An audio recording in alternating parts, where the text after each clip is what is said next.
All set. तो आइए आज डिस्कस करते हैं ह्यूमन राइट्स के बारे में। हम ह्यूमन राइट्स के बारे में समझेंगे, ह्यूमन राइट्स होते क्या हैं, और उसी के साथ साथ हम उसका एक हिस्टोरिकल पर्सपेक्टिव देखेंगे। हम इवोल्यूशन देखेंगे ह्यूमन राइट्स का, कि ह्यूमन राइट किस तरीके से इमर्ज होके आए।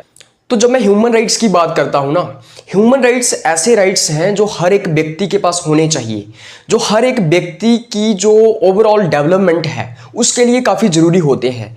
ये ह्यूमन राइट्स जो होते हैं ये हर एक व्यक्ति के पास होने चाहिए, हर एक इंडिविजुअल के पास होने चाहिए। इन ह्यूमन राइट्स के बिना कोई भी इंसान, कोई भी व्यक्ति अपने आप को ओवरऑल तरीके से डेवलप नहीं कर सकता है। अगर ये राइट्स एक इंसान के पास नहीं होंगे तो फिर वो इंसान ही नहीं है। वो फिर अपनी जिंदगी जो है वो अच्छे तरीके से जी नहीं सकता है, ओवरऑल तरीके से वो अपने आप को डेवलप नहीं कर सकता है। तो समझते हैं डिटेल से कि क्या होते हैं ह्यूमन राइट्स, क्या है इसका मीनिंग। जब मैं ह्यूमन राइट्स के मीनिंग की बात करता हूं, these are basic rights which are necessary for the individual to lead a dignified life. जैसे मैंने आपको बताया, ये बेसिक राइट्स होते हैं हमारे बेसिक राइट्स। जैसे हमारे पास राइट टू लाइफ है, हमारे पास जीने का अधिकार है भाई। अगर हमारे पास जीने का अधिकार ही नहीं होगा, अगर हमारी जो लाइफ है उसको हमेशा थ्रेट रहेगा, मान लो हम एक ऐसी सिचुएशन में रहते हैं, ऐसी स्टेट में रहते हैं, ऐसी जगह पे रहते हैं जहां पे हमें पता ही नहीं है कि कब हमारी मतलब कि जान चली जाएगी, हमें पता ही नहीं है कि कौन हमें गोली मार देगा, एनार्की की सिचुएशन है, तो हमारे पास जीने का अधिकार होना चाहिए, राइट टू लाइफ होना चाहिए। अगर राइट टू लाइफ नहीं होगा तो हम अपने आप को ओवरऑल तरीके से डेवलप क्या कर पाएंगे। हमें हमेशा इस चीज की चिंता रहेगी कि मतलब कि कब हमारी जान कोई ले लेगा या कौन हमें गोली मार देगा, कब हम मर जाएंगे। नेचुरल तरीके से हम कब मर जाएंगे ये तो किसी को भी पता नहीं होता है, लेकिन मैं ये कह रहा हूं कि हम एक ऐसी सिचुएशन में रह रहे हैं जहां पे हमें पता ही नहीं है कि कौन हमें मार देगा, कौन हमारी जो लाइफ है उसको हमसे छीन लेगा। तो हमारे पास कुछ ऐसे जन्मसिद्ध अधिकार होते हैं, कुछ ऐसे हमारे पास बेसिक अधिकार होते हैं जिनको हम ह्यूमन राइट्स कहते हैं, जो हमारी एक डिग्निफाइड लाइफ जीने के लिए हमारे लिए इंपॉर्टेंट होते हैं। अगर हमें एक इज्जत के लायक जिंदगी जीनी है, हमें अगर इज्जतदार जिंदगी जीनी है, हमें अच्छे तरीके से अगर जिंदगी जीनी है, ओवरऑल तरीके से अपने आप को डेवलप करना है, तो हमारे पास ये राइट्स होने चाहिए। जैसे डी राफेल का कहना है, human rights constitute those very rights which one has precisely because of being a human being। Human rights वो अधिकार हैं, ह्यूमन राइट्स हमारे पास इसीलिए है क्योंकि हम ह्यूमन हैं, हम इंसान हैं, इसीलिए हमारे पास कुछ अधिकार हैं। हमारे पास रहने का अधिकार है, हमारे पास जिंदगी जीने का अधिकार है, हमारे पास लिबर्टी का अधिकार है। तो डी राफेल का ये कहना है कि क्योंकि हम इंसान हैं इसलिए इंसानियत के नाते, इंसान होने के नाते हमारे पास कुछ अधिकार है। These rights are available to every human being irrespective of language, religion, castes, nationalities, sex, social and economic clout etc। ये जो अधिकार होते हैं हमारे पास, ये यूनिवर्सल होते हैं। ये यूनिवर्सल होने का मतलब ये है कि ये हर किसी के पास है, बिना किसी language, religion, caste, nationality, sex, social, economic status को कंसीडर करते हुए हमारे पास ये अधिकार है। हमें ये अधिकार मतलब कि इसलिए नहीं दिए गए हैं कि हम एक पर्टिकुलर रिलीजन से बिलोंग करते हैं। हर इंडिविजुअल के पास ये अधिकार है, irrespective of his language, religion, caste, nationality, sex, social, economic status. फर्क नहीं पड़ता आप अमीर हो या गरीब हो, आप हिंदू हो या मुस्लिम हो, आप दलित हो या ब्राह्मण हो, आप अमीर हो या गरीब हो, आपका सोशल स्टेटस क्या है, इन सब चीजों के ऊपर फर्क नहीं पड़ता है। इन सब चीजों का ह्यूमन राइट्स के ऊपर फर्क नहीं पड़ता है। इस चीज का भी फर्क नहीं पड़ता है कि आप अमेरिकन हो या इंडियन हो। नेशनलिटीज के भी इरिस्पेक्टिव, मतलब इरिस्पेक्टिव ऑफ नेशनलिटीज, आप कौन से देश में रहते हो इस चीज से भी फर्क नहीं पड़ता है। बस सिर्फ आप इंसान हो इसलिए आपके पास ये अधिकार है।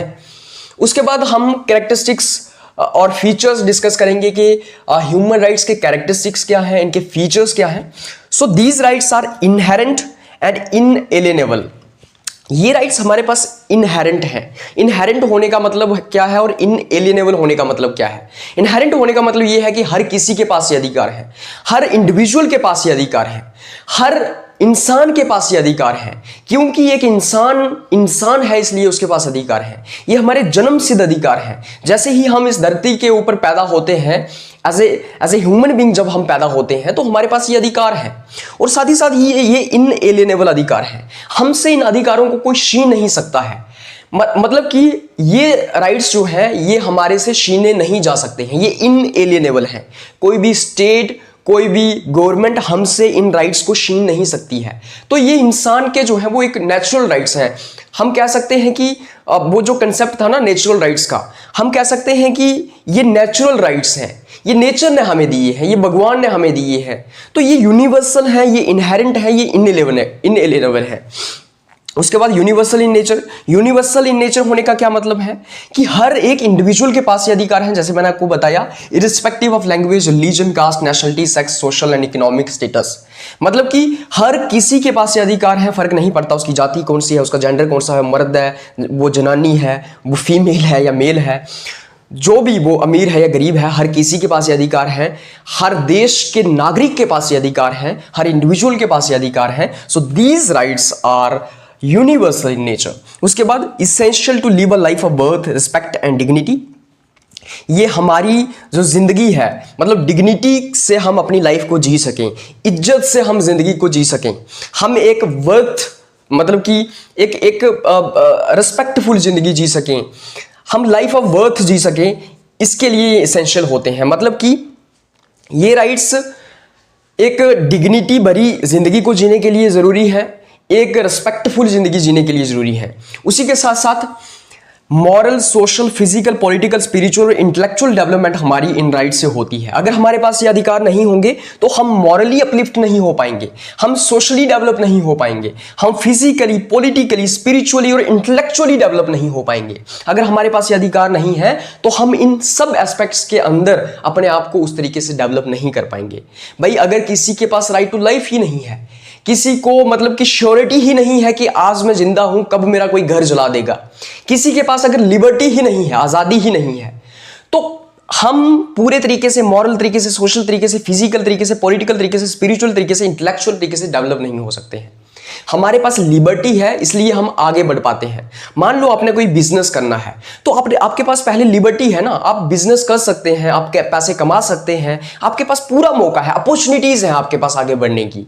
लेकिन अगर आपके पास लिबर्टी ही नहीं होगी, अगर आपके पास अपॉर्चुनिटीज ही नहीं होंगी तो आप आगे नहीं बढ़ पाएंगे, आप डिफरेंट एस्पेक्ट्स के अंदर अपने आप को डेवलप नहीं कर पाएंगे। उसके बाद these rights are dynamic in nature.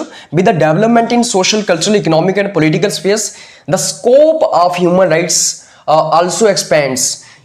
तो यहाँ पे बात आती है कि ये जो ह्यूमन राइट्स हैं ये डायनेमिक इन नेचर है। डायनेमिक इन नेचर का मतलब ये है कि मतलब कि ये बदलते रहते हैं, ये स्थिर नहीं है। जैसे ही पॉलिटिकल या सोशल डेवलपमेंट होती है, या फिर हम देखते हैं या सोशल, कल्चरल या इकोनॉमिक या पॉलिटिकल स्फीयर के अंदर अगर डेवलपमेंट होती है, अगर समाज बदलता है, समाज आगे बढ़ता है, समाज के अंदर डेवलपमेंट होती है, पॉलिटिकल स्फीयर के अंदर डेवलपमेंट होती है, तो ये जो ह्यूमन राइट्स का स्कोप है ये भी बढ़ता जाता है, ह्यूमन राइट्स भी रिफाइन होने लगते हैं। मतलब आज जो आपको जिस चीज की जरूरत है, आज अगर आपको लगता है कि फलानी चीज आपका ह्यूमन राइट होना चाहिए, हो सकता है कि 100 साल के बाद वो चीज आपको एज ए ह्यूमन राइट नहीं चाहिए हो। तो मैं ये कहने की कोशिश कर रहा हूं कि समय के साथ, डेवलपमेंट्स के साथ ये राइट्स जो है इनका स्कोप भी बढ़ता रहता है, स्कोप भी एक्सपेंड होता है, इनकी जो है ये और रिफाइंड तरीके से हमें मतलब नजर आते हैं। These rights acts as check on arbitrary powers of state.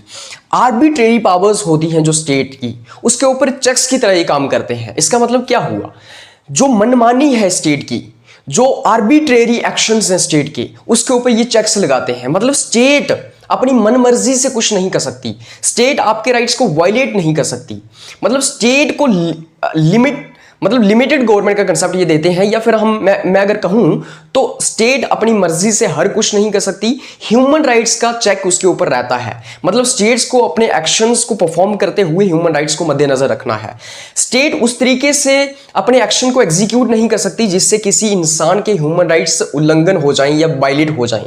तो चेक्स की तरह ये काम करते हैं, जो मनमानी पावर्स हैं स्टेट की, उसके ऊपर चेक्स की तरह ये काम करते हैं। These rights are very non discriminatory. इसका मतलब ये हुआ कि ये नॉन डिस्क्रिमिनेटरी है, वही मतलब हो गया कि हर इंसान के पास है, किसी इंसान के साथ आप डिस्क्रिमिनेशन नहीं कर सकते हो। मतलब कि irrespective of language, religion, caste, nationality, sex, social and economic status, आपको ये अधिकार मिले हुए हैं। हर एक इंडिविजुअल के पास ये अधिकार है। आप किसी को जाति के आधार पे, मजहब के आधार पे डिस्क्रिमिनेट नहीं कर सकते हैं on the basis of human rights. तो ह्यूमन राइट्स हर एक इंडिविजुअल के पास है नॉन डिस्क्रिमिनेटरी मैनर के तहत। उसके बाद इनकम्पासिस बोथ राइट्स एंड ऑब्लिगेशंस। अब इसके अंदर राइट्स भी आते हैं, मतलब कि इंडिविजुअल के ह्यूमन राइट्स हैं तो हैं, उसी के साथ साथ कुछ ऑब्लिगेशंस भी आती हैं। जैसे स्टेट की कुछ ऑब्लिगेशंस हैं कि स्टेट को एक तरीके का ऐसा एटमॉस्फेयर क्रिएट करना है जिससे कि ह्यूमन राइट्स जो है वो इंडिविजुअल्स को मिल पाए। तो स्टेट की कुछ ड्यूटीज हैं। स्टेट को वैसी कंडीशंस क्रिएट करनी है, वैसा इन्वायरमेंट क्रिएट करना है जिससे इंसान अपने ह्यूमन राइट्स को एंजॉय कर पाए। स्टेट को हर एक इंडिविजुअल के ह्यूमन राइट्स को वायलेट होने से रोकना है। तो स्टेट जो है वो स्टेट की जो ड्यूटी है वो क्या है कि ह्यूमन राइट्स वायलेट ना हो, हर एक मतलब ऐसी कंडीशंस क्रिएट की जाएं जिससे हर एक इंडिविजुअल के पास ह्यूमन राइट्स हों।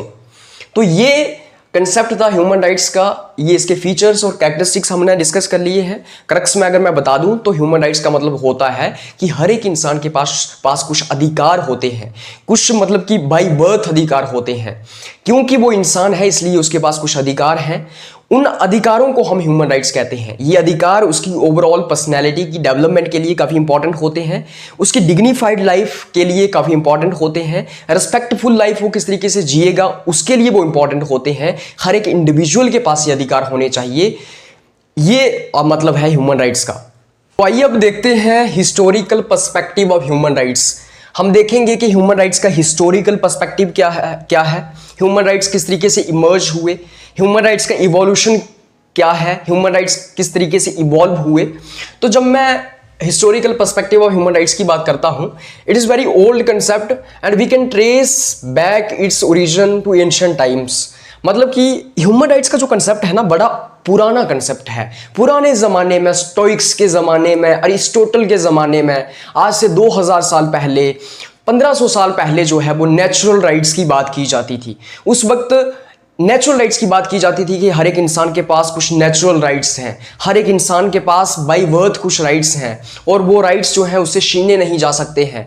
एक इंसान की ओवरऑल डेवलपमेंट के लिए वो राइट्स काफ़ी इंपॉर्टेंट हैं जिनको हम ह्यूमन राइट्स से रिलेट करके देख सकते हैं। तो ये जो ह्यूमन राइट्स का हिस्टोरिकल पर्सपेक्टिव है, हम देखते हैं कि ह्यूमन राइट्स का ये जो कंसेप्ट है इसको हम एंशिएंट टाइम्स में ट्रेस बैक कर सकते हैं। पुराने ज़माने में इसकी बात होती थी, डेवलप थ्रू वेरियस स्टेजेस। तो ये जो आज के हम ह्यूमन राइट्स देखते हैं, जो आज ह्यूमन राइट्स का कंसेप्ट है, इसको हम देखते हैं कि ये कई सारी स्टेजेस में इवॉल्व होके आया, ये अलग अलग स्टेजेस में डेवलप होके आया। क्या वो अलग अलग स्टेजेस थी, किन स्टेजेस के थ्रू ह्यूमन राइट्स डेवलप होके आए, वो हम समझेंगे। तो सबसे पहले यहाँ पे आता है मैग्ना कार्टा ऑफ 1215। आपने सुना होगा मैग्ना कार्टा के बारे में। मतलब कि पहला एक ऐसा चार्टर था लिबर्टी के ऊपर। This was first and basic charter of liberty. मतलब कि लिबर्टी के ऊपर पहला ऐसा चार्टर दुनिया में लाया गया, पहला ऐसा एक कानून दुनिया में लाया गया, कॉन्स्टिट्यूशन दुनिया में लाया जो लिबर्टी की बात करता था। मतलब कि एक इंडिविजुअल की आज़ादी की बात करता था, लिबर्टी की बात करता था कि हर इंसान के पास लिबर्टी है। लिबर्टी होती क्या है? लिबर्टी का मतलब होता है absence of restraints on individual life. मतलब कि इंडिविजुअल की लाइफ के ऊपर कुछ ऐसी रिस्ट्रेंट्स ना हो, कुछ ऐसी लिमिटेशंस ना हो, कुछ ऐसी इंटरफेरेंस ना हो जिससे वो इंडिविजुअल अपनी लाइफ को अच्छे तरीके से जी ना पाए। तो लिबर्टी का मतलब होता है कि absence of restraints on individual life. Individual की लाइफ के ऊपर किसी का दबाव नहीं होना चाहिए, किसी की इंटरफेरेंस नहीं होनी चाहिए, किसी की टोका टोकी नहीं होनी चाहिए। उसके बाद हम देखते हैं कि ये जो मैग्ना कार्टा है 1215 का, ये पहला ऐसा बेसिक चार्टर था लिबर्टी के ऊपर जो कि इंग्लैंड में उभर करके आया। इसका मेन थीम क्या था, क्यों उभर करके आया? तो protection against arbitrary rule and acts of king John of England. जो किंग जॉन था इंग्लैंड का रहने वाला, उसके जो आर्बिट्रेरी एक्शंस थे, जो किंग जॉन्स का आर्बिट्रेरी रूल था, जो उसके आर्बिट्रेरी एक्ट्स थे, जिस तरीके से वो मतलब कि उसके जो तानाशाही वाला रवैया था, जिस तरीके से वो लोगों के ऊपर आर्बिट्रेरी तरीके से लोगों को मतलब कि लोगों के ऊपर डिस्क्रिमिनेशन करता था, लोगों का शोषण करता था। तो वो जो आर्बिट्रेरी एक्ट्स थे किसके? किंग जॉन के, इंग्लैंड के, उसके अगेंस्ट ये मैग्ना कार्टा उभर करके आया 1215 के अंदर कि ये जो आर्बिट्रेरी, ये जो तानाशाही वाला, ये जो मनमर्जी वाला रूल है किसका? किंग जॉन का, उसके खिलाफ ये मैग्ना कार्टा उभर करके आया। It has granted basic civil and political rights to citizens. तो जो बेसिक सिविल राइट्स होते हैं एक इंडिविजुअल के, जो बेसिक पॉलिटिकल राइट्स होते हैं, वो मैग्ना कार्टा के थ्रू इंडिविजुअल्स को या फिर सिटिजन्स को ग्रांट किए गए। तो इस मैग्ना कार्टा के अंदर बेसिक सिविल और पॉलिटिकल राइट्स जो थे वो सिटीजन्स को दिए गए। उसके बाद सेकंड हम देखते हैं, सेकंड स्टेज के अंदर हम देखते हैं कि the English bill of rights of 1689। फिर एक इंग्लिश बिल ऑफ राइट्स आता है 1689 में। इसके अंदर क्या था? It was enacted by British parliament in 1689। इसको ब्रिटिश पार्लियामेंट के द्वारा इनेक्ट किया गया। मतलब कि ये जो इंग्लिश बिल ऑफ राइट्स था 1689 का, 1689 में ब्रिटिश पार्लियामेंट के द्वारा इस बिल को इनेक्ट किया गया। इस बिल को जो है वो पास किया गया। By this bill parliament establish supremacy over crown, declare that crown has no overriding powers. इसका मतलब ये हुआ कि पार्लियामेंट ने अपनी सुप्रीमेसी इस्टेब्लिश कर दी क्राउन के ऊपर। क्या होता था कि ब्रिटिशर्स की जो ब्रिटेन था जो उसको क्राउन रूल करता था, क्राउन मतलब राजा या रानी रूल करते थे। तो ब्रिटिश जो पार्लियामेंट था उसने ये कहा कि अब क्राउन के पास उतनी पावर नहीं है, मतलब पार्लियामेंट अब सुप्रीम है, पार्लियामेंट की सुप्रीमेसी है यहाँ पे, क्राउन की सुप्रीमेसी नहीं है, क्राउन की ओवरराइडिंग पावर्स नहीं है। मतलब कि क्राउन जो है वो पार्लियामेंट से ज्यादा ताकत नहीं रखता है, क्राउन पार्लियामेंट से मतलब कि पार्लियामेंट से ज्यादा पावरफुल नहीं है।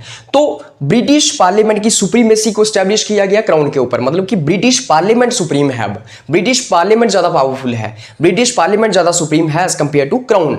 मतलब कि राजा रानी से ज्यादा पावरफुल कौन है? ब्रिटिश पार्लियामेंट है। और ब्रिटिश पार्लियामेंट से ज्यादा बढ़ के क्राउन फैसले नहीं ले सकता है, या फिर जो राजा रानी है उनकी पावर्स नहीं है। उसके बाद हम देखते हैं कि the American declaration of independence आता है 1776 में। तो 1776 में क्या होता है, जो 13 स्टेट्स ऑफ अमेरिका की 13 स्टेट्स थी वो अपनी इंडिपेंडेंस डिक्लेयर कर देते हैं 4 जुलाई 1776 में। क्या होता है 1776 में 13 स्टेट्स ऑफ अमेरिका अपनी इंडिपेंडेंस डिक्लेयर कर देते हैं। जैसे आपको पता होगा कि ब्रिटिशर्स ने पूरी मतलब कि आधी दुनिया को अपनी कॉलोनीज बना के रखा हुआ था, आधी दुनिया के ऊपर अपना कंट्रोल जमा के रखा हुआ था, अपनी कॉलोनीज बनाया हुआ था। तो क्या हुआ कि ये जो अमेरिकन डिक्लेरेशन ऑफ इंडिपेंडेंस था, यहाँ पे क्या हुआ, रिवॉल्ट अगेंस्ट ब्रिटिश कॉलोनिज्म। तो ये जो ब्रिटिशर्स ने अलग अलग देशों को अपनी कॉलोनी बनाया हुआ था, अमेरिका को भी अपनी कॉलोनी बनाया हुआ था। तो ये जो अमेरिका था, इन्होंने क्या किया, ब्रिटिश जो कॉलोनियलिज्म था उसके अगेंस्ट रिवॉल्ट किया, ब्रिटिशर्स के अगेंस्ट रिवॉल्ट किया। जैसे कि हमारे जहां हिंदुस्तान के अंदर 1947 में हमें आज़ादी मिली, तो हमारे यहाँ भी रिवॉल्ट हुआ ब्रिटिशर्स के अगेंस्ट, वैसे ही अमेरिका के अंदर भी रिवॉल्ट हुआ ब्रिटिशर्स के अगेंस्ट। और ये कहा गया कि जिस तरीके से ब्रिटिशर्स अत्याचार कर रहे हैं अमेरिका के लोगों के ऊपर, और इसलिए वहाँ के लोगों ने रिवॉल्ट किया ब्रिटिशर्स के अगेंस्ट और अपने आप को वहाँ पे आज़ाद कर दिया। Protection of life, liberty and pursuit of happiness were sufficient grounds for declaration of independence. अब डिक्लेरेशन ऑफ इंडिपेंडेंस क्यों हुई?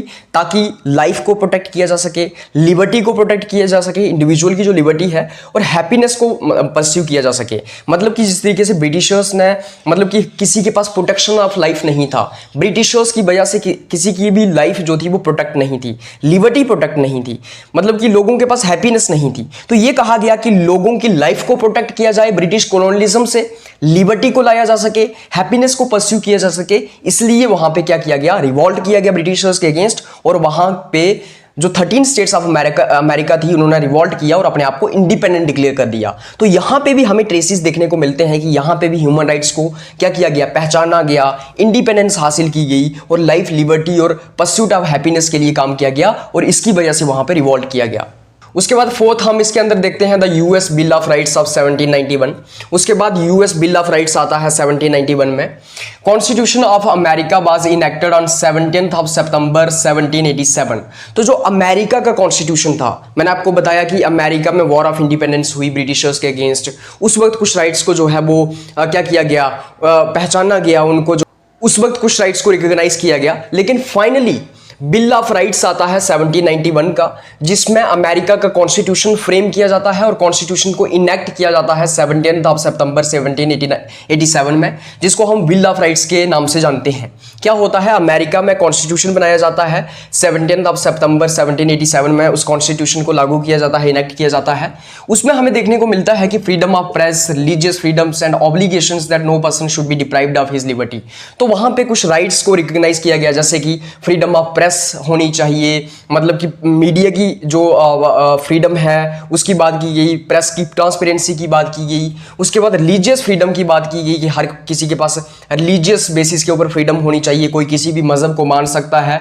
उसके बाद ये कहा गया कि obligations that no person should be deprived of his liberty। तो कोई भी इंसान उसकी लिबर्टी से डिप्राइव नहीं उसको करना है, मतलब हर किसी इंसान के पास लिबर्टी होनी चाहिए, किसी से भी उसकी लिबर्टी नहीं छीननी है।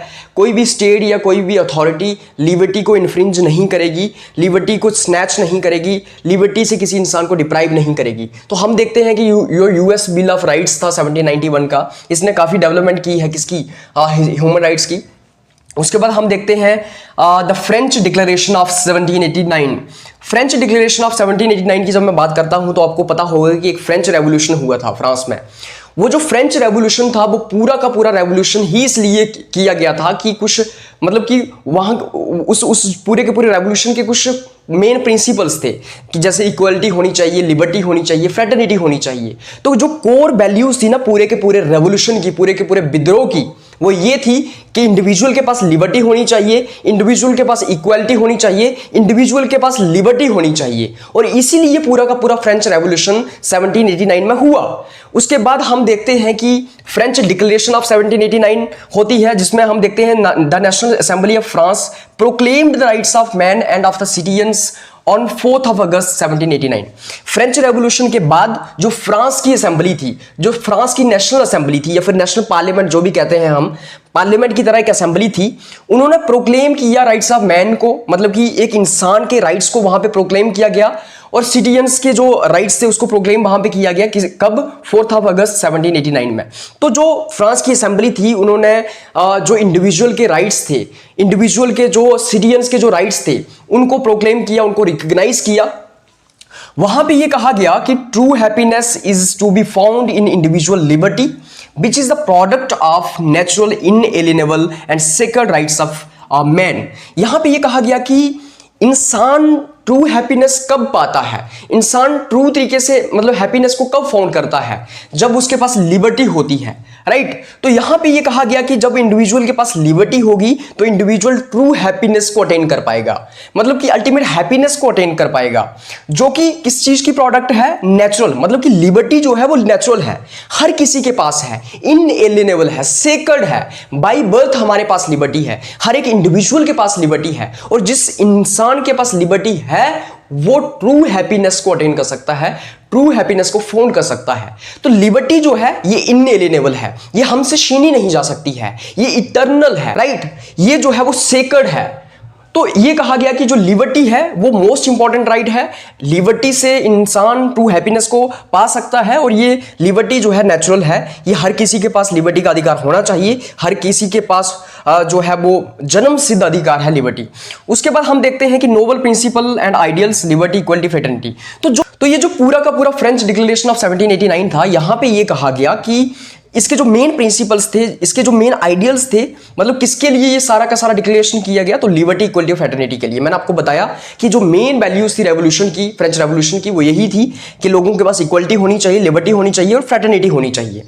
उसके बाद हम देखते हैं declaration of international rights of man of 1929 में इंसान के राइट्स का इंटरनेशनल डिक्लेरेशन किया जाता है। मतलब कि इंडिविजुअल के इंटरनेशनल राइट्स क्या हैं, तो इंटरनेशनल राइट्स ऑफ मैन का डिक्लेरेशन किया जाता है 1929 में। इसमें यह कहा गया कि according to this declaration the bills of rights of France and US were in reality meant not only for the citizens of these states but also for all man all over the world.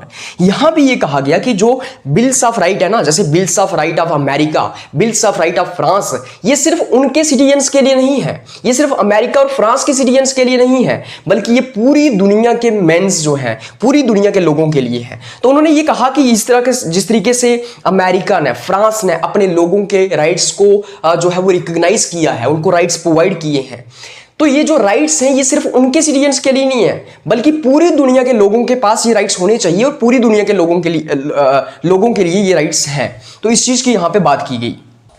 उसके बाद next stage के अंदर हम देखते हैं कि the UN charter of 1945 उभर करके आता है।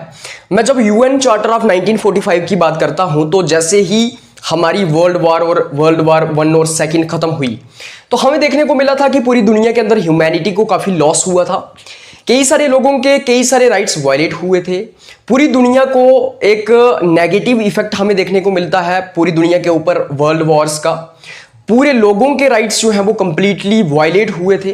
तो उस वक्त जो लाइक माइंडेड पीपल थे, जो ग्रेट थिंकिंग पीपल थे, जो बुद्धिमान लोग थे, वो इस कंसेप्ट के साथ आगे आए कि हमारे पास एक इंटरनेशनल ऑर्गेनाइजेशन होना चाहिए जिसमें सारे लोग आपस में मिलजुल के फैसले लें, पूरी की पूरी दुनिया के देश और साथ ही साथ पीस के लिए काम किया जा सके, जिसको हम यूनाइटेड नेशंस ऑर्गेनाइजेशन कहते हैं, जिसको 1945 में जो है वो बनाया गया।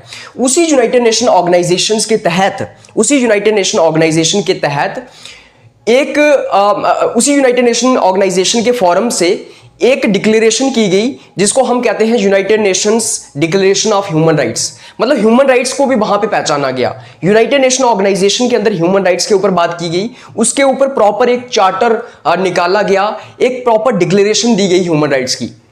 जैसे कि यहां पे मैंने लिखा है, the UN charter was the first legal and official document which clearly mentioned the term human rights and also recognised fundamental freedom for the individual. तो ये जो यूएन चार्टर था, यूएन चार्टर का मतलब हुआ जो यूनाइटेड नेशंस ऑफ ऑर्गेनाइजेशन का charter था, ये यूएन का कॉन्स्टिट्यूशन था, उसके अंदर पहली बार ह्यूमन राइट्स की टर्म को इस्तेमाल किया गया था। ह्यूमन राइट्स की टर्म को पूरे मतलब क्लियर तरीके से जो था वो मेंशन किया गया था। उससे पहले हम देखते हैं कि अलग अलग देश ह्यूमन राइट्स की बात कर रहे थे, मगर वो क्लियरली ह्यूमन राइट्स को एक्सप्लेन नहीं कर रहे थे। वहां पे वो अपने लोगों के राइट्स की बात कर रहे थे, वो लोगों को अलग अलग राइट्स देने की बात कर रहे थे। लेकिन क्लियर कट तरीके से यूएन चार्टर के अंदर, जो यूनाइटेड नेशन का चार्टर था, जो उसका कानून था, उसका जो मतलब कि ऑफिशियल जो डिक्लेरेशन थी या फिर उसका जो कॉन्स्टिट्यूशन था, किसका, यूनाइटेड नेशन का, उसके अंदर हमें देखने को मिला कि ह्यूमन राइट्स को पहली बार क्लियर तरीके से इस टर्म को डिफाइन किया गया है। और साथ ही साथ जो अलग अलग लोगों की फंडामेंटल फ्रीडम्स हैं उसको रिकॉग्नाइज किया गया है। मतलब पूरी दुनिया के लोगों की फ्रीडम को रिकॉग्नाइज किया गया है। उससे पहले क्या हो रहा था, उससे पहले अमेरिका ने कह दिया कि अमेरिका ने अपना बिल्स ऑफ राइट्स जो है वो पास कर दिया, 1789 में अपना कॉन्स्टिट्यूशन पास कर दिया, अपने लोगों को अधिकार दे दिए। इंग्लैंड ने अपने लोगों को अधिकार दे दिए, मगर बाकी दुनिया का क्या, बाकी दुनिया के अलग अलग देशों के लोगों का क्या? तो यहां पे क्लियर तरीके से, यूनिवर्सल तरीके से पूरे लोगों की, पूरी दुनिया के लोगों की फ्रीडम को रिकॉग्नाइज किया गया और साथ ही साथ ह्यूमन राइट्स जैसी टर्म्स को क्लियरली एक्सप्लेन किया गया। उसके बाद हम देखते हैं United nation declaration of human rights, United Nations declaration of human rights, जिसको हम यूडीएचआर कहते हैं।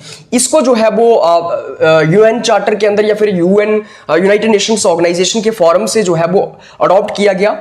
मतलब कि ये जो यूडीएचआर था, जिसको हम United Nations of declaration of human rights कहते हैं, इसको अडॉप्ट किया गया 1948 में।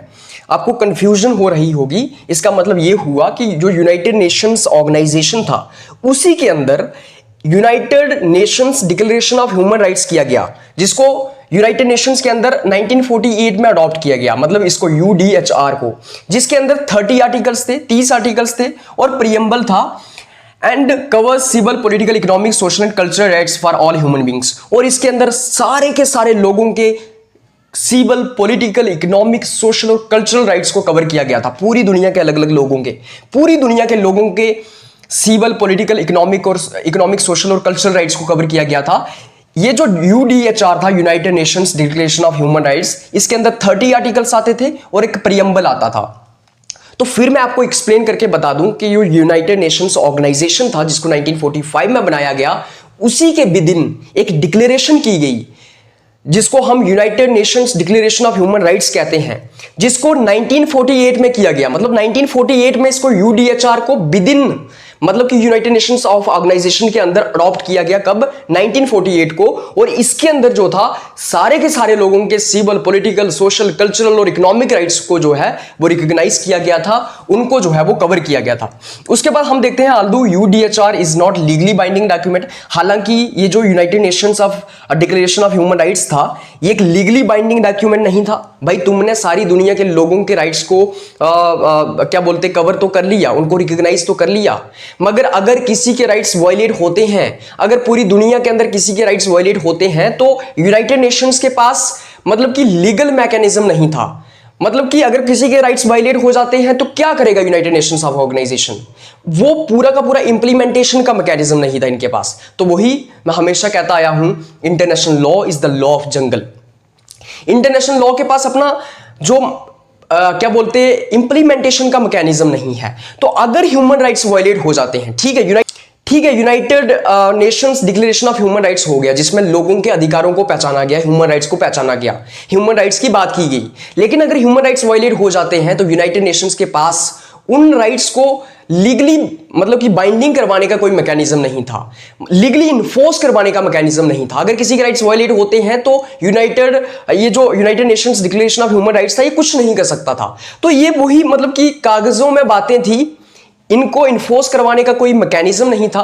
और इसलिए कहते हैं ना कि covenant without sword is merely a words, covenant without sword is merely a words. इसका मतलब ये हुआ कि contract without sword is merely a words, मतलब कि एक ऐसा कॉन्ट्रैक्ट आपने बना दिया, एक कॉन्स्टिट्यूशन बना दिया, एक कोवेनेंट बना दिया, एक कॉन्ट्रैक्ट बना दिया, जिसके अंदर तुमने कहा कि ये होना चाहिए, लेकिन तुम्हारे पास उसको इंप्लीमेंट करवाने का मैकेनिज्म नहीं है। So this is covenant without sword, मतलब कि बिना तलवार, बिना हथियार या फिर बिना फोर्स, बिना इंप्लीमेंटेशन का कोई कॉन्ट्रैक्ट, जो कि मतलब कि मेरली वर्ड्स है, मतलब कि ये सिर्फ शब्द ही है। मतलब कि तुमने अगर एक कॉन्ट्रैक्ट बना दिया, एक कॉन्स्टिट्यूशन बना दिया जिसमें कहा कि एक इंसान किसी की बीवी को नहीं छेड़ेगा, तुमने लिख दिया, ठीक है, कि एक इंसान किसी की बीवी को नहीं छेड़ेगा।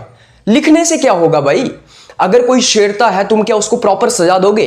तो तुम्हारे पास फोर्स का इस्तेमाल होना चाहिए, इंप्लीमेंटेशन का इस्तेमाल क्या बोलते आपके पास प्रोविजन होना चाहिए। तुमने कह दिया कि कोई किसी की बीवी को नहीं छेड़ेगा, वो छेड़ रहा है, जाके तुम क्या करोगे? तुमने तो सिर्फ लिख दिया है, कहने से क्या होगा? तो वही बात होगी, covenant without sword is merely a words, कि वो कोवेनेंट, वो कॉन्ट्रैक्ट जिसको इंप्लीमेंट नहीं करवाया जा सकता है फोर्स से, स्वॉर्ड से, वो सिर्फ वर्ड्स हैं, वो सिर्फ शब्द हैं, वो सिर्फ कागजों में मतलब कि लिखी गई बातें हैं। तो वही बात थी कि United Nations declaration of human rights के पास इंप्लीमेंटेशन मैकेनिज्म नहीं था, लीगली इन्फोर्स करवाने का मैकेनिज्म नहीं था ह्यूमन राइट्स को, इसलिए हम ये देखते हैं कि ये इसकी एक कमी भी थी। उसके बाद नेक्स्ट स्टेज के अंदर हम देखते हैं कि international covenants on human rights, दो कोवेनेंट्स और उभर करके आती हैं ह्यूमन राइट्स के ऊपर। अब ये जो इंटरनेशनल कोवेनेंट्स थी, ये जो दो कोवेनेंट्स थी, ये क्यों आई? क्योंकि हम देखते हैं कि इसमें कई सारी फ्लॉज थी। United Nations declaration of human rights के अंदर कई सारी फ्लॉज थी। फ्लॉज क्या थी? लीगली बाइंडिंग डॉक्यूमेंट नहीं था, इन्फोर्समेंट का प्रोविजन नहीं था। तो उसके बाद हम देखते हैं flaw was try to remove from UDHR and hence 2 covenants were adopted in 1966। तो ये जो United Nations declaration of human rights के अंदर कमियां थी, उसको रिमूव करने की कोशिश की गई, उनको हटाने की कोशिश की गई, और साथ ही साथ 2 कोवेनेंट्स को लाया गया, 2 कोवेनेंट्स को अडॉप्ट किया गया 1966 में, जिनको इंप्लीमेंट किया गया 1976 में। 1966 में अडॉप्ट किया गया, इंप्लीमेंट 1976 में किया गया। वो 2 कोवेनेंट्स कौन सी थी? International covenant on civil and political rights, एक थी international covenant on civil and political rights, और सेकंड थी international covenant on economic, social and cultural rights. तो यहां पे 2 कोवेनेंट्स उभर करके आई ताकि यूडीएचआर के अंदर जो भी फ्लॉज हैं उनको रिमूव किया जाए। ये जो 2 कोवेनेंट्स थी जिनको मैंने यहां पे डिस्कस किया, ए और बी, इन 2 कोवेनेंट्स को मिला के प्लस यूडीएचआर को मिला के, United Nations declaration of human rights को मिला के, टूगेदर हमने क्या किया? Constitute the international bill of human rights. तो हमने एक international bill of human rights को बनाया। क्या किया? इन कोवेनेंट्स को ऐड करके, United nation declaration of human rights को ऐड करके, इन सबको इकट्ठा करके एक बिल ऑफ ह्यूमन राइट्स बनाया गया, जिसको हम international bill of human rights कहते हैं, और इसको हम also regarded as Magna carta of human rights in contemporary times. और हम कंटेम्परेरी टाइम्स में, मतलब आज के जमाने में, इसको Magna carta of human rights भी कहते हैं। क्या कहते हैं? ह्यूमन राइट्स का मैग्ना कार्टा भी इसको कहते हैं। तो इस तरीके से डिफरेंट एफर्ट्स लगाए गए। हम देखते हैं कि अलग अलग स्टेजेस के अंदर ह्यूमन राइट्स उभर करके आए, इवॉल्व होके आए। जो हमने हिस्टोरिकल पर्सपेक्टिव था ह्यूमन राइट्स का, उसको डिस्कस किया। हमने देखा किस तरीके से अलग अलग स्टेजेस के अंदर ह्यूमन राइट्स की डेवलपमेंट हमें देखने को मिलती है। तो इस तरीके से हम इसका हिस्टोरिकल पर्सपेक्टिव पूरे तरीके से कवर करते हैं, इसका इवोल्यूशन कवर करते हैं, इसकी डेवलपमेंट कवर करते हैं, डिफरेंट स्टेजेस के अंदर जिस तरीके से अपना ह्यूमन राइट्स उभर करके आए, उसको हम यहाँ पे कवर करते हैं। तो आइए आखिर में इंपॉर्टेंस ऑफ ह्यूमन राइट्स देख लेते हैं। हम देखेंगे कि ह्यूमन राइट्स की इंपॉर्टेंस क्या है। हालांकि हमने इस चीज़ को पहले भी डिस्कस कर लिया है कि इंपॉर्टेंस क्या है ह्यूमन राइट्स की। भाई ओवरऑल तरीके से हम अपने आप को डेवलप कर सकते हैं, socially, culturally, politically, emotionally, spiritually. उसी के साथ साथ डिग्निफाइड लाइफ जीने के लिए हमें ह्यूमन राइट्स चाहिए। ह्यूमन राइट्स उसके लिए इंपॉर्टेंट है, लेकिन स्टिल हम और इसको डिटेल से पढ़ते हैं, इसकी इंपॉर्टेंस को। So overall development of personality of individual, individual की जो ओवरऑल डेवलपमेंट ऑफ पर्सनैलिटी है वो हमें देखने को मिलती है ह्यूमन राइट्स की वजह से। तो ह्यूमन राइट्स की मदद से हम अपनी पर्सनैलिटी को ओवरऑल तरीके से डेवलप कर सकते हैं। हमारे पास फ्रीडम ऑफ स्पीच, एक्सप्रेशन और ओपिनियन आती है, ताकि हम ओपिनियन को, अपनी वॉइस को क्लियर तरीके से एक्सप्रेस कर सकें। तो हमारे पास बोलने का हक आता है, फ्रीडम ऑफ स्पीच आती है, एक्सप्रेशन आती है, फ्रीडम ऑफ ओपिनियन आता है, ताकि हम अपने दिल की बात जो है उसको एक्सप्रेस कर सकें। उसके बाद हमारे पास आता है equality all over the world, eliminate the evils like racism, slavery, apartheid, colonialism etcetera. तो ये जो इक्वालिटी का कंसेप्ट है, जिस तरीके से ह्यूमन राइट्स इक्वालिटी को प्रमोट करने की कोशिश करता है पूरी दुनिया के अंदर, इससे हम देखते हैं कि जितनी भी ईवल प्रैक्टिसेस हैं पूरी दुनिया के अंदर, जैसे रेसिज्म जिसमें आप रेस के आधार पे लोगों के साथ भेदभाव करते हैं, काला और गोरा देखते हैं, राइट। उसी के साथ साथ हम स्लेवरी देखते हैं, जिस तरीके से लोगों को जो है वो खरीदा और बेचा जा सकता है, उनसे काम करवाया जाता है उनको बिना पे किए हुए, मतलब कि ये ओबीडियंट की तरह से काम करते हैं। स्लेवरी होती क्या है? स्लेवरी होती है कि किसी इंसान को तुमने अपना नौकर बनाया हुआ है, उसको कुछ पे नहीं किया जा रहा है, उसको पैसे नहीं दिए जा रहे हैं, उसको तुम एक ब्लाइंड ओबीडियंट की तरह ट्रीट करते हैं। स्लेव एक ब्लाइंड ओबीडियंट होता है, मतलब ब्लाइंड तरीके से वो ओबीडियंट होता है। उसके बाद अपार्थाइड और कॉलोनियलिज्म जैसी जो प्रैक्टिसेस हैं, इसको खत्म करने के लिए इक्वालिटी ने काम किया है पूरी दुनिया के अंदर। तो ये जो इक्वालिटी का कंसेप्ट था पूरी दुनिया के अंदर, इक्वालिटी को लाना, इससे जो है वो कई सारी प्रैक्टिसेस के अगेंस्ट कई सारे रेवोल्यूशन हुए। इन प्रैक्टिसेस के अगेंस्ट जो है वो एलिमिनेशन के लिए काम किया है। ये जो कंसेप्ट था इक्वालिटी का, ह्यूमन राइट्स के द्वारा दिया गया। उसके बाद इससे एक्टिव पार्टिसिपेशन आता है, क्योंकि आपके पास पॉलिटिकल राइट्स होते हैं, तो लोग जो हैं वो पॉलिटिकल स्फीयर्स के अंदर, पॉलिटिकल अफेयर्स के अंदर जो है वो एक्टिवली पार्टिसिपेट करते हैं। लोग जो हैं वो डिसीजन मेकिंग के अंदर पार्टिसिपेट करते हैं, पॉलिटिक्स के अंदर पार्टिसिपेट करते हैं, पॉलिटिकल अफेयर्स के अंदर पार्टिसिपेट करते हैं, क्योंकि उनके पास पॉलिटिकल राइट्स हैं। उसके बाद हमारे पास देखने को मिलता है, हमें रिलीजियस फ्रीडम मिलती है ह्यूमन राइट्स के थ्रू। और जब हमारे पास रिलीजियस फ्रीडम होती है, उससे फंडामेंटलिज्म, फैनाटिसिज्म कम होता है। इसका मतलब ये हुआ कि जब हर किसी के पास अधिकार है अपने मजहब को मानने का, कोई भी बिलीफ हर एक इंसान अपने अंदर रख सकता है, कोई भी एथीस्ट हो सकता है, किसी भी मजहब को मान सकता है, कोई भी कॉन्शियसनेस डेवलप कर सकता है अपने अंदर किसी भी रिलीजन को रिलेटेड। तो क्या होता है कि एक तरह का हमें प्लूरलिज्म समाज के अंदर देखने को मिलता है। हमें समाज के अंदर देखने को मिलता है कि हर किसी के पास अपने मजहब को मानने का अधिकार है। कोई किसी तरह की डिस्क्रिमिनेशन नहीं है, कोई किसी तरह के दंगे नहीं हो रहे हैं। ऐसा नहीं है कि एक ही मजहब को लोग मान सकते हैं, दूसरे मजहब को लोग नहीं मान सकते हैं। जब किसी देश में एक मजहब को ज़्यादा अहमियत दी जाती है, एक ही मजहब को मतलब ऑफिशियल मजहब जो है वो डिक्लेयर कर दिया जाता है स्टेट का, तो बाकी मजहब के लोगों के साथ डिस्क्रिमिनेशन होती है। जैसे आप अमेरिका की बात कर, इसकी अपनी पाकिस्तान की बात कर लो, वो एक इस्लामिक स्टेट है, वहां पे जो इस्लाम के लोग हैं उनको ज़्यादा अहमियत दी जाती है, बाकी रिलीजन के लोगों के साथ अत्याचार होता है। लेकिन जब आपके पास रिलीजियस फ्रीडम है, जब आपके पास अपने मजहब को मानने का अधिकार है, जब आप सेकुलर कंट्री में रहते हैं, तो वहां पे हमें पोलराइजेशन नहीं देखने को मिलती है।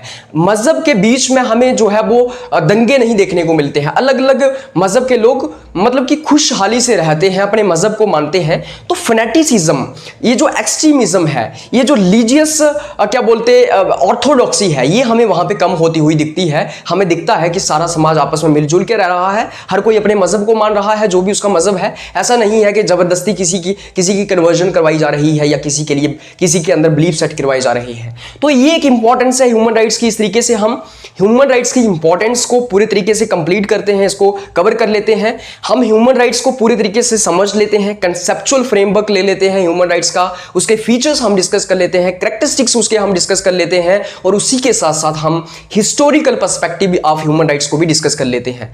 तो इस तरीके से हमने इस टॉपिक को पूरे तरीके से कंप्लीट कर दिया है, और मैं पूरे तरीके से एग्जॉस्ट हो गया हूं, एनर्जी एग्जॉस्ट हो गई है। लेकिन thank you so much for joining. अगर आपको इस लेक्चर का पीडीएफ चाहिए तो आप इस वीडियो की डिस्क्रिप्शन में जा सकते हैं, वहां पे टेलीग्राम चैनल का लिंक दिया होगा, वहां से आप टेलीग्राम चैनल ज्वाइन कर लीजिएगा, वहां से आपको पीडीएफ मिल सकता है। तो इस टॉपिक को हम यहीं पे खत्म कर रहे हैं। नेक्स्ट टॉपिक स्टार्ट करेंगे जिसमें हम थियरीज ऑफ ह्यूमन राइट्स समझेंगे, कि जैसे हम देखते हैं कि ह्यूमन राइट्स के अंदर जो है वो दो तरह की थियरीज आती हैं, लीगल राइट्स की थियरी आती है, नेचुरल राइट्स की थियरी आती है, उसको हम समझेंगे। तो बहुत बहुत धन्यवाद, मिलते हैं आपके साथ एक नई वीडियो लेके, नया टॉपिक लेके। Thank you.